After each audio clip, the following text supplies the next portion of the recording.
waxaan maanta munaasabad u taagannahay annagoo muxuu ahaaye ka wakiila xildhibaanada dowlad goboleedka Hirshabeelle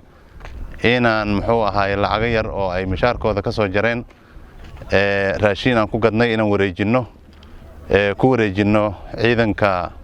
xoogga dalka iyo macawiisleyda garabka muxuu ay isgarabsanayaanba in muxuu ahaaye ay halaha aan muxuu ahaaye raashinka aan ugu talagalnay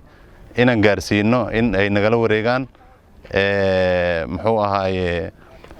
waxaan ku wareejin doonaa taliye xigeenka guutada shanaad oo qaybta 27 oo wakiilka muxuu ahaaye janan tawane marka insha Allah taala waxaan ballan qaadaynaa intii howlgalku uu socdana haddaan nahay xildhibaanada Hirshabeelle in sidaas aan u garab taagnaan doono waxa aan awoodnana aan ku bixin doono oo muxuu ahaaye mishaarka ay nala qaybsan doonaan ciidamada muxuu ahaaye raashinka meesha saaran wuxuu isugu jiraa bur iyo bariis iyo sokor digir iyo saliid iskugu jira insha Allah taala waxaan ku wareejinaynaa taliye cibaar asagan ku soo dhaweynaa soo dhaw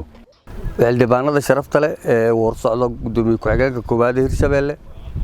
raashinka ay ugu deeqeen ciidamada deegaanka iyo ku xoogga dalka Soomaaliya wada howlgalaya halkan dhabarkeena taagan anoo wakiilka taliyaha qaybta 27